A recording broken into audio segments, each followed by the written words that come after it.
हाँ तो भाई देखो, सिंगल स्टेज एम्पलीफायर है सबसे पहला टॉपिक अपना, सिंगल स्टेज एम्पलीफायर। तो सिंगल स्टेज एम्पलीफायर में क्या होता है? सिंगल स्टेज एम्पलीफायर सादा एम्पलीफायर है, ठीक है, जिसमें सिर्फ एक स्टेज ऑफ ट्रांजिस्टर रहती है। एम्पलीफायर क्या रहता है? ट्रांजिस्टर से बना रहता है, ठीक है, और उसमें रहती है सिंगल स्टेज एम्पलीफायर में एक ही स्टेज रहती है, एक ही ट्रांजिस्टर लगा रहता है, ठीक है।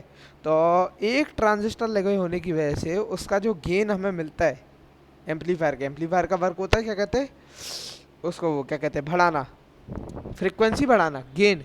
हमें गेन मिलना चाहिए, हमने जो इनपुट दिया, इनपुट को इंक्रीज होना चाहिए, आउटपुट पे हमें ज़्यादा मिलना चाहिए। तो जो गेन रहती है सिंगल स्टेज एम्पलीफायर में वो रहती है कम, एस कम। वो मतलब उतनी नहीं रहती थी, हमारी नीड जितनी, हमें जितनी ज़रूरत थी उतनी नहीं मिल रही थी।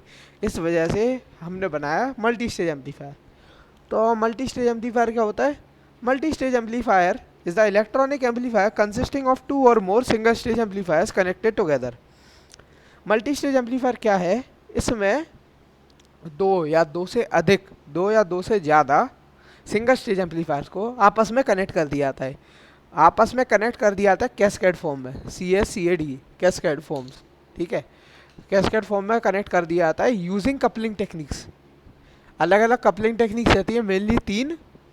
उनके द्वारा हम उन्हें आपस में कनेक्ट कर देते हैं, ठीक है, तीनों एम्पलीफायरों को। मतलब मल्टीपल जितनी भी स्टेजेस रहती हैं ना, तो स्टेजेस क्यों कनेक्ट करी जाती हैं? क्योंकि गेन सिंगल स्टेज में कम रहता है, इसलिए मल्टी स्टेज हमने बनाया। उसमें मल्टीपल सिंगल स्टेज एम्पलीफायर्स को आपस में कनेक्ट कर दिया जाता है, ठीक है ना। तो हमें आउटपुट उससे सिंगल स्टेज से कंपेयर किया जाए तो आउटपुट ज़्यादा मिलता है। अब आते हैं कपलिंग। कपलिंग क्या होता है?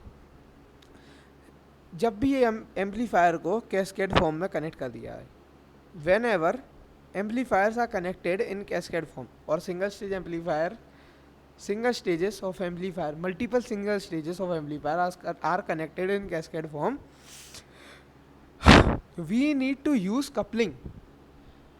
जब भी कैस्केड फॉर्म में एम्पलीफायर्स को कनेक्ट किया जाता है वहाँ पर कपलिंग की आवश्यकता होती है, हमें कपलिंग यूज़ करनी ही पड़ेगी उन्हें आपस में कनेक्ट करने के लिए, है ना।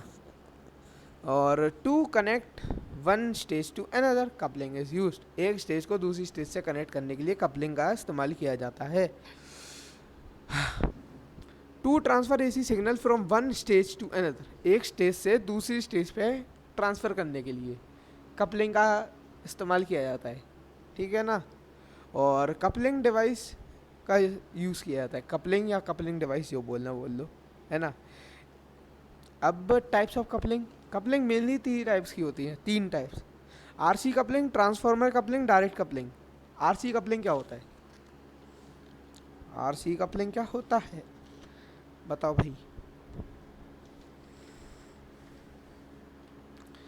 RC कपलिंग होता है जिसमें रेजिस्टेंस और कैपेसिटर और रेजिस्टर को यूज़ करके हमें कपलिंग की जाती है। मतलब उसमें रेजिस्टर और कैपेसिटर को मिला के, मतलब रेजिस्टर और कैपेसिटर कपलिंग डिवाइस की बात, मतलब क्या बोलते हैं उसे, रेजिस्टर और कैपेसिटर अपने कपलिंग डिवाइस है, ठीक है। ये मान लो RC कपलिंग में, इन RC coupling the coupling devices we used are resistor and capacitor. The resistor and capacitor are used as the coupling device in RC coupling. And okay, RC coupling two stage amplifiers, and in this RC coupling amplifiers में जो transistor हम लगाते हैं वो लगाते हैं हम हमेशा कॉमन एमिटर मोड में। RC कपलिंग हो चाहे डायरेक्ट कपलिंग हो चाहे ट्रांसफार्मर कपलिंग हो, तीनों में जो हम कनेक्ट करेंगे, क्या बोलते हैं उसको, अब यल बोला, RC कपलिंग, ट्रांसफार्मर कपलिंग और डायरेक्ट कपलिंग, तीनों में जो हम ट्रांजिस्टर लगते हैं, ट्रांजिस्टर ही तो यूज़ होता है ट्रांसफार्मर में एम्पलीफिकेशन करने के लिए, ट्रांसफार्मर में नहीं, एम्पलीफायर में एम्पलीफिकेशन करने के लिए। तो ट्रांजिस्टर रहता है वो हमेशा रहता है कॉमन एमिटर मोड में, उसमें जो एमिटर रहता है वो कॉमन रहेगा, बाकी सारे टर्मिनल अलग अलग रहेंगे। बेस से इनपुट आएगी और वो कलेक्टर से क्या कहते हैं बाहर आएगा, और कलेक्टर से बाइजिंग भी आती है, ठीक है। और जो ट्रांजिस्टर और बाइजिंग के लिए वो पोटेंशियल पोटेंशियल डिवाइडर का यूज़ किया जाता है बाइजिंग के लिए, पोटेंशियल डिवाइडर का यूज़ किया जाता है बाइजिंग के लिए, क्योंकि ऊपर से आता है वीसीसी डीसी आउटपुट, उसके लिए पोटेंशियल डिवाइडर का यूज़ किया जाता है। तो ये हो गया। अब इसकी summary, two stage amplifier circuit has two transistor connected in common emitter configuration, common power supply VCC is used, potential divider network R1 and R2 and the resistor RE forms the biasing and stabilization network। जो potential divider रहता है ना R1 and R2, वो बाइजिंग और stabiliser network को form करता है, और कॉमन पावर सप्लाई VCC का इस्तेमाल किया जाता है। टू स्टेज एम्पलीफायर सर्किट है, उसमें दो ट्रांजिस्टर रहते हैं कॉमन एमिटर जंक्शन वो कॉन्फ़िगरेशन में। अब ज़रूरी नहीं है दो ही ट्रांजिस्टर हो, मल्टीपल स्टेजेस हैं तो मल्टीपल ट्रांजिस्टर रहेंगे। और आगे हैगा, the low reactance path to the signal is provided by emitter bypass capacitor. दो लो रिएक्टेंस पाथ रहता है ना, वो एमिटर बाईपास कैपेसिटर CE रहता है, उसके द्वारा प्रोवाइड किया जाता है। और आगे क्या है, resistance RL is used as load impedance. जो रेजिस्टेंस RL होता है वो लोड इम्पीडेंस होता है। Input capacitor C input present at the initial stage of the amplifier couples AC signal to the base of the transistor.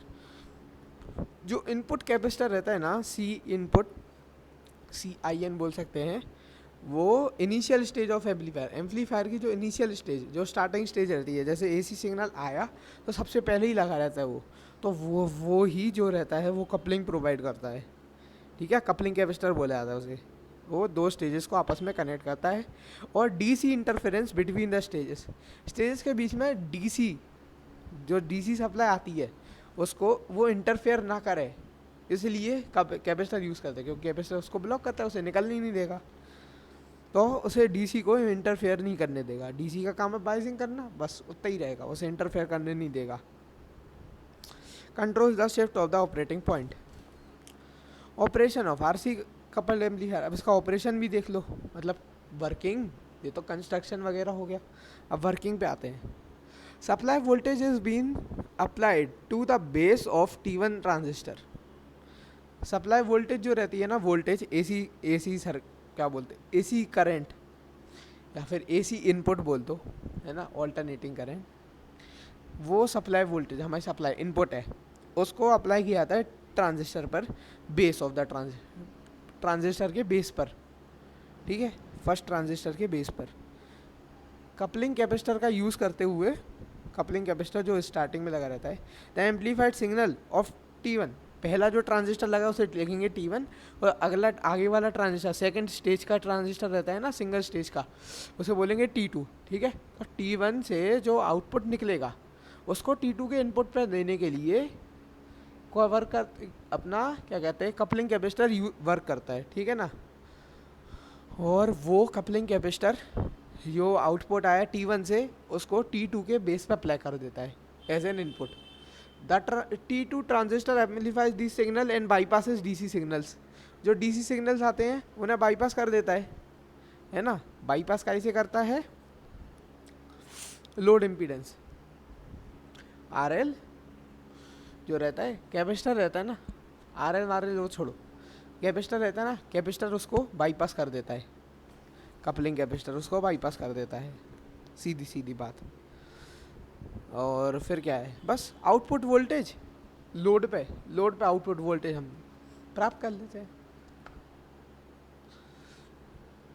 अब अगला आते हैं, ये हो गया हमारा RC कपलिंग एम्पलीफायर रेजिस्टेंस। और अब इसके अभी कंप्लीट नहीं हुआ, अभी इसका फ्रीक्वेंसी रिस्पॉन्स कर्व रहेगा,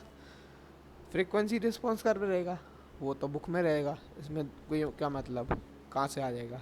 और फिर इसके एडवांटेज डिसएडवांटेज। तो RC कपलिंग एम्पलीफायर के एडवांटेजेस क्या हैं, इसकी फ्रीक्वेंसी कर्व रहता है ना, जो मोस्ट एफिशिएंट रहता है अदर कपलिंग, जो ट्रांसफार्मर कपलिंग रहती है और क्या कहते हैं डायरेक्ट कपलिंग रहती है, उनका जो फ्रीक्वेंसी कर्व रहता है और इसका फ्रीक्वेंसी कर्व, तो ये थोड़ा ज़्यादा इफेक्टिव है। RC coupling costless, RC coupling transformer coupling के कंपैरिजन में सस्ती पड़ती है। इसकी frequency curve and circuit is compact. इसका जो सर्किट बनता है, सर्किट का साइज़ होता है वो छोटा रहता है, उसका फ्रिक्वेंसी कर्व रहता है वो भी छोटा रहता है। तो मतलब एक एडवांटेज ही है, सर्किट ज़्यादा बड़ा नहीं बनाना पड़ेगा, मेहनत नहीं करनी पड़ेगी, है ना। डिसएडवांटेज, बस का एक मेन डिसएडवांटेज है कि आरसी कपल सर्किट को ऑन करते हैं ना, आरसी कपल सर्किट है उसको ऑन करते टाइम वो आवाज़ करता है, उसमें साउंड आता है।